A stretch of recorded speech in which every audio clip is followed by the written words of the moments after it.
What's happening, everybody? Justin, Bridgewater's finest on YouTube, blockbuster_guy on Twitter, fueled as always by the incredible folks at Nerd Teas. My tea is extra full today, so I have to be very, very careful with it as I sit it down. And welcome to week 5, my weekly CFL football pick show for the 2021 CFL regular season. And we're back in this thing. Like we said, if we use the analogy of a 16-round fight, boom, round 4 was a win for us. We're 2 rounds apiece. We're almost back to even money. We're digging. We're heading in the right direction. 3-0 straight up in week 4. That is more like it. That's what we're looking for. 2-1 against the spread. I did only go 1-2 on the totals. My fault for trying to grab an over or 2. But look, that's a 6-3 week 4. That's heading in the right direction. That's closer to what we need. Overall in the season, 7-8 straight up, 6-9 both against the spread and over under, 19-26 on the year, sitting at 42.22%. So it's at least another week here until we dig ourselves back up to at least even money, at least where we started from. In thinking about my goals for this season, like my goal is always 70%. That's always what I'm striving for. I'm striving for 70 straight up. I'm striving for 70 against the spread, and I'm striving for 70 on the totals. Given where we've started this year, obviously that's not going to be the North Star this year. I think in order to hit 70%, I would need to go 11-1 every week for the rest of the year. Like, we got a shorter runway anyway. It's only 16 weeks this year instead of the regular, 20, I guess, or 21 it usually is. So, I mean, we've got a shorter runway. We've started very slow. This year, our North Star is going to have to be 60, given where we've started. And in order to get to 60, I think I'd need to go, 9-3 most weeks. And anybody that's been watching my show for a while knows that 9-3 is very reasonable a lot of weeks. So that's going to be the North Star. That's going to be sort of what we're striving towards. Realistically, if I hit 55, 56, I'll consider that a win, given that 2 of the first 3 weeks this year, I was 2-10. And before we go any further, I've been promising it, I've been teasing it for weeks. My 9-unit CFL futures card is now live on my Twitter. I put it up just this morning. It should be one of my still most recent tweets, no matter when you're seeing this episode. It's a 9-unit futures card. All the lines are based off of Sports Interaction. They were the best lines and most consistent lines that I could find. It's a 9-unit full card. It's 2 tweets. Another strong week in CFL fantasy. This would be probably my 3rd good week out of 4 this year. So in the fantasy, I'm not doing too bad. Up another 5 spots to 13th place out of the 82 people in that pool.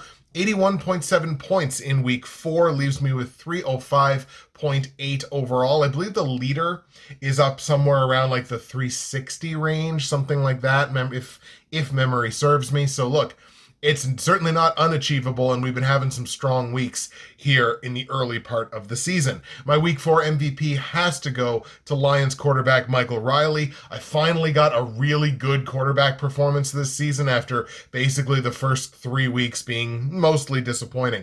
301 pass yards for Michael Riley. He had a pass touchdown, did not throw a pick, added a rush touchdown and 20 yards on 3 carries, was good for 24 fantasy points. That was good enough to grab my MVP, although really, I probably could have given it to Kadeem Carey again. He had another pretty solid week.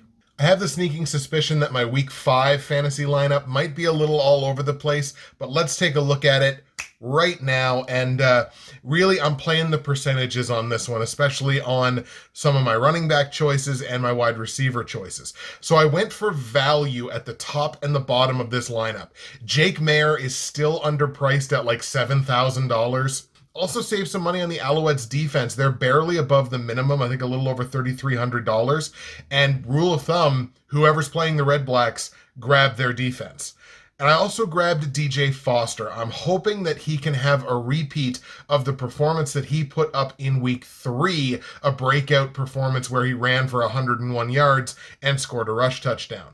Then I threw some money at the really quote-unquote sexy positions. James Wilder Jr., BJ Cunningham, they are both relatively expensive options, as is Josh Huff, making my roster for the 2nd straight week. And Sean Thomas Erlington is going to be my other running back. He finally had the kind of breakout performance that people were expecting of him. But again, in terms of playing the percentages, I've got BJ Cunningham, who's going up against the worst secondary in football. I've got Sean Thomas Erlington and James Wilder, who are going up against subpar run defenses so far this season. So we're really trying to go ahead and grab some percentages here, see what happens. Our Week 5 slate of games looks like it's going to be a full slate of games, which is always good news. The BC Lions are on the natural bye this week. We've got the Montreal Alouettes in Ottawa taking on the REDBLACKS. We've got Winnipeg in Saskatchewan taking on the Riders at Mosaic Stadium. Toronto is in Hamilton to take on the Ticats, and Edmonton is in Calgary to take on the Stampeders. Of course, this is Labor Day weekend. It's a big weekend in the CFL. Let's talk about these games. Let's start in Ottawa with the Alouettes and the REDBLACKS, two teams going very much in the wrong direction, both losers of 2 straight games after winning their season openers. Montreal dropped a 27-10 decision in Hamilton against the Ticats. Sorry, no, that game was in Montreal. In Montreal, they had their home opener. They lost that 27-10 to the Ticats. Vernon Adams' struggles continue in this game, was barely over 50% passing, threw an interception, has now thrown interceptions in back-to-back games, mind you, just 171 yards passing. That's not going to get it done from the quarterback position in this league. It's just not. But it wasn't just Vernon Adams. Nobody had the offensive spark in this football game. The Owls with just 258 yards of total offense in that game, 3.9 yards per carry, which is less than you would expect from a team that's got William Stanback on it. They punted the ball 10 times. They also turned the ball over 5 times, including 2 of them on downs. Nobody had it offensively for Montreal. What did keep that football game interesting was the pass rush, which was suddenly punishing and dominant. Now, part of that is they've got a good pass rush. The other part of it is Hamilton's offensive line is kind of dookie, and we'll talk about that in a little bit. 6 quarterback sacks on Dane Evans in that game against Hamilton, and hallelujah, somebody on the Alouette staff must be watching this show, and whoever it is, I appreciate you. The Owls took only 1 penalty on defense.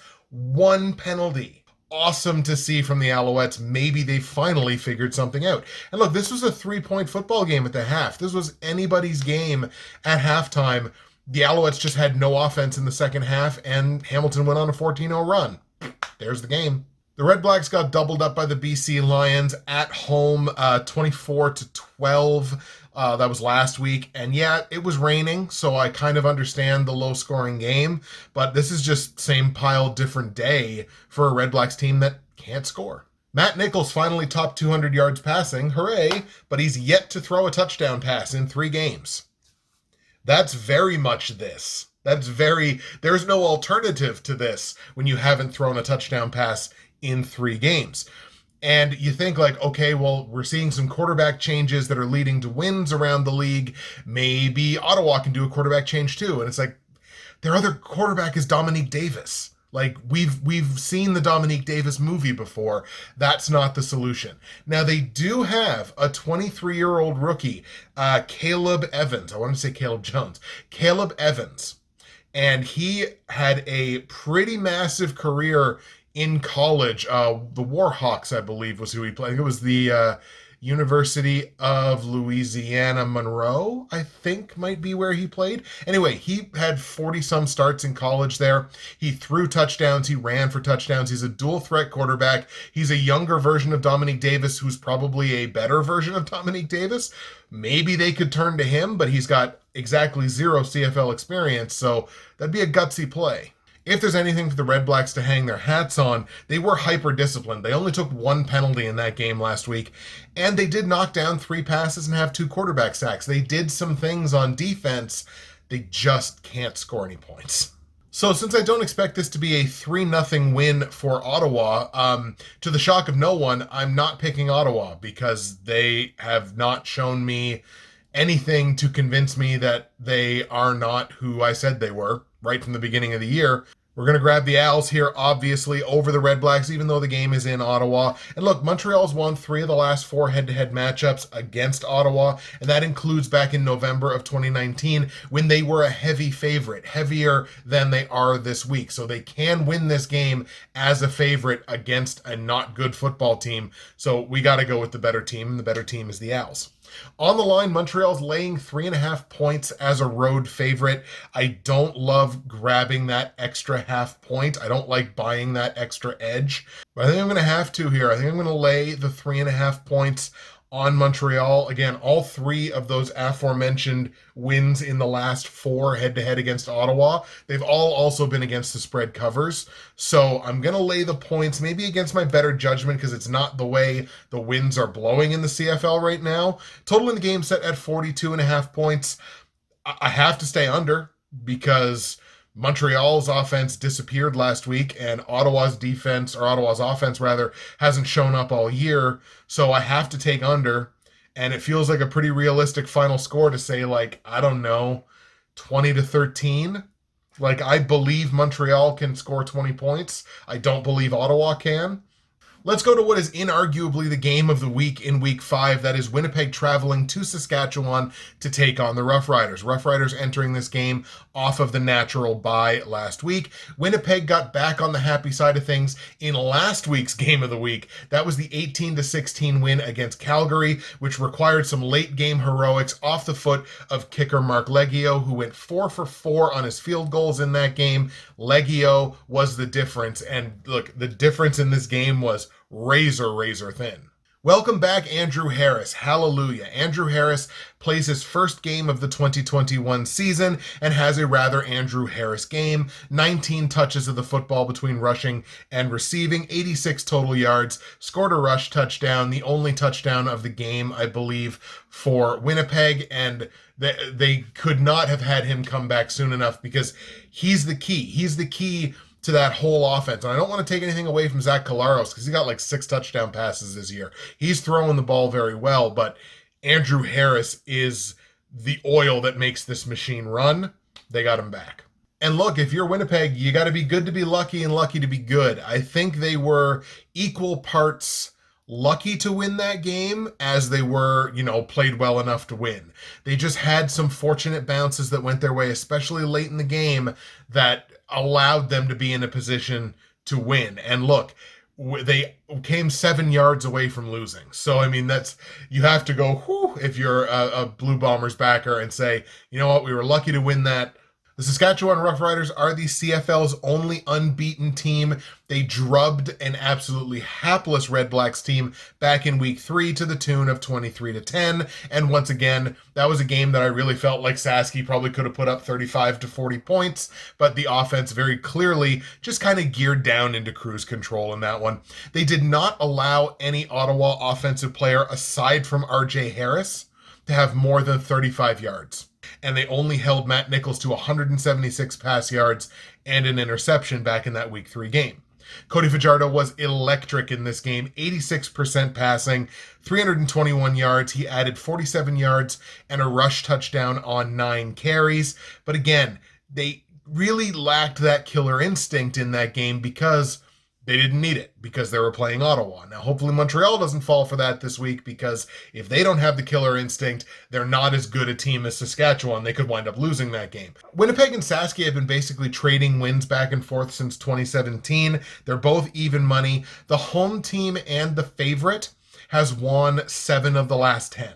So the home team has won 7 of the last 10. The favorite has won 7 of the last 10, which would lead you towards Saskatchewan's side of the ball to have them move to 4-0. I'm going to go the other way. I think these two teams are tremendously even. I like Winnipeg in this game to go into Mosaic and upset the Riders. Now, look, we all know these two teams are going to play again relatively soon. Would not be surprised if Sasky gave it right back to them the next time they play. I'm going to take Winnipeg here. On the line, Sasky is favored by 3 points, and this line has done some moving since it opened. It opened at Sasky minus 3.5. As of last night, it was Sasky minus 4, And then when I woke up this morning, it was Sasky -3. So there's definitely some money and some movement coming in on Winnipeg's side of the ball. I think these teams are too good and too evenly matched to lay 3 points or more either way. So even if you like Sasky to win this game, I still think you take like the world's worst hedge and take Winnipeg +3. I like Winnipeg to win the game outright, so I'm happy to take the points. Total in the game set at 42.5, just like our previous matchup. I'm actually going to lean over on this one. I'm going to go Winnipeg 24, Sasky 21. So it's not a confident over, obviously, but I am going to take the over. Andrew Harris is the X factor here. I think Andrew Harris is what changes the context of this Winnipeg offense. They're going to start scoring more points, moving the ball easier. Andrew Harris is the guy. So I think that changes the context of this game. I think it's enough to put Winnipeg over the top. Now, as always, at the halfway point of the picks, I like to take the opportunity to shout out my great friends and sponsors at NerdTees. But first, I'm going to take a drink. NerdTees.ca, promo code BWFinest. That's going to save you 15% at checkout. And I just checked the code last night because I'm thinking about making an order soon. I know it still works. Save your 15%. You can also get free shipping in Canada on any order over $100. Order in bulk, order for multiple people, get your free shipping. Just dozens and dozens of incredible products on NerdTees. And today's blend is white truffle. And it's this sweet, delicious dessert tea. You might be thinking to yourself, who wants to drink a white truffle?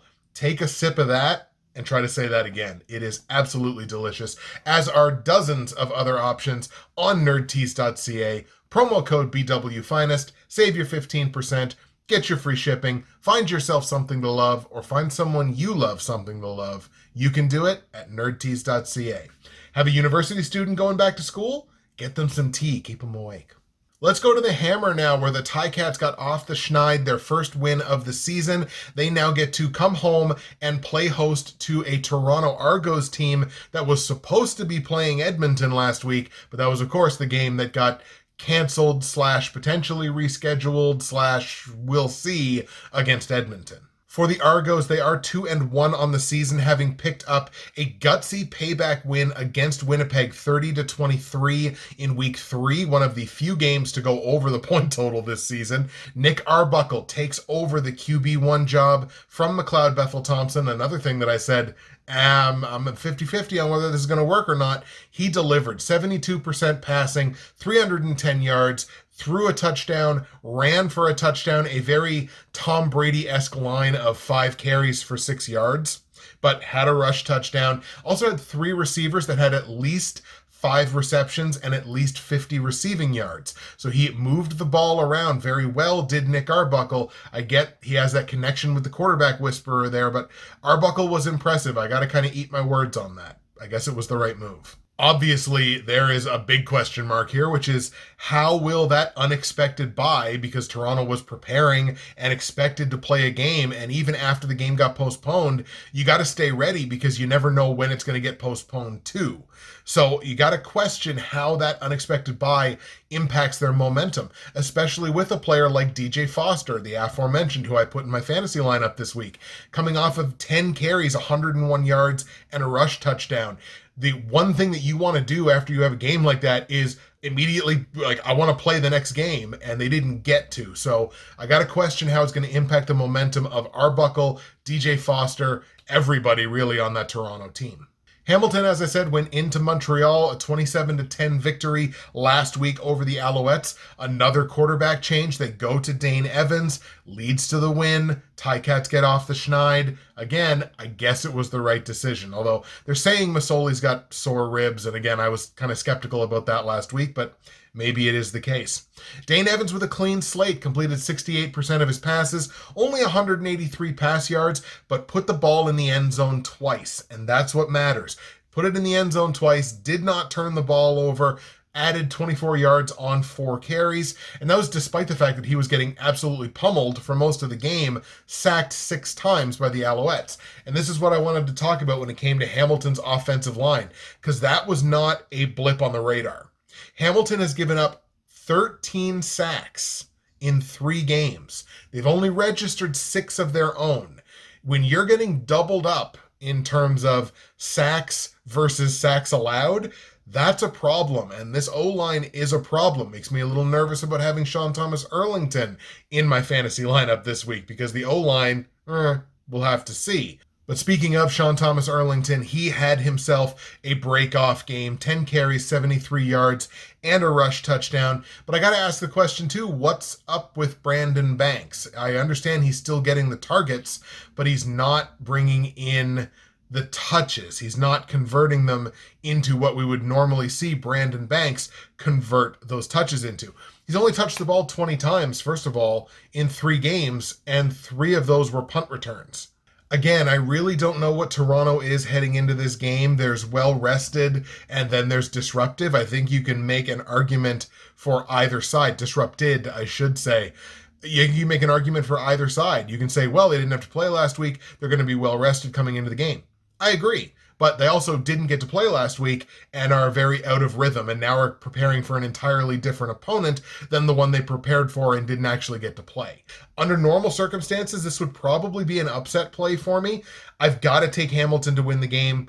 I genuinely don't know which of these two teams is the better team, but Hamilton may have found their extra gear last week, and there's too much I don't know about Toronto, so I got to go with Hamilton to win the game straight up.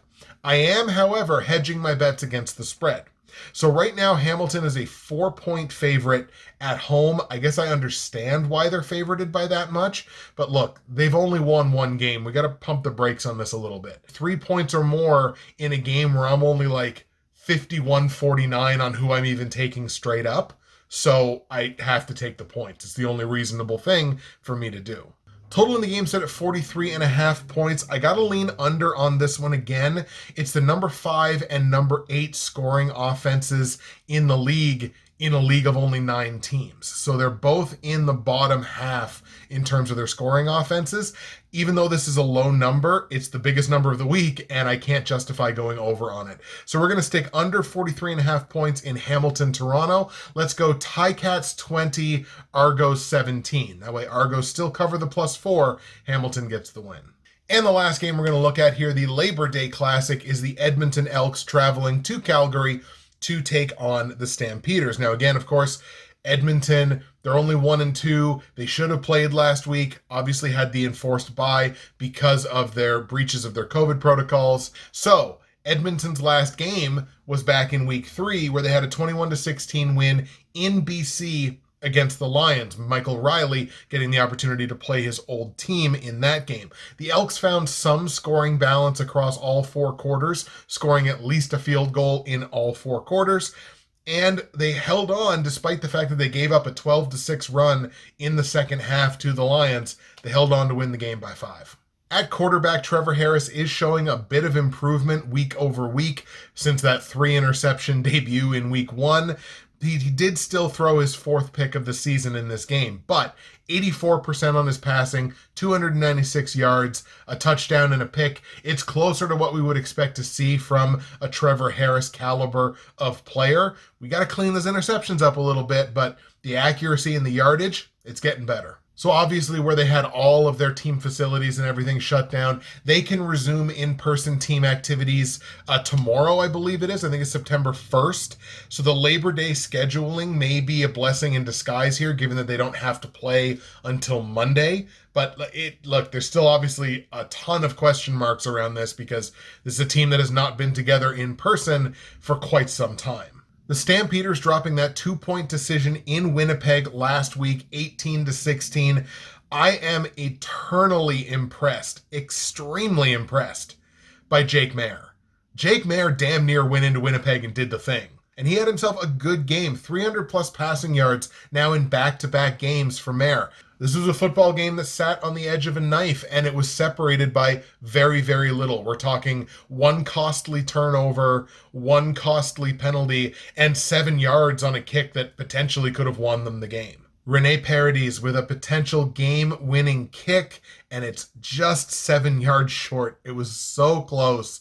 And I was at the point, I'm like, oh man, I have Winnipeg winning this game.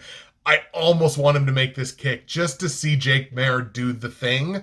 The penalties are becoming a cause for concern here for me with Calgary. They had 10 more in this game, which included a roughing the passer penalty on the game-winning drive just before the game-winning field goal off the foot of Leggio. So the penalties, they're one of the most penalized teams in the CFL. It's definitely a cause for concern, and it's very un-Stampeder-like.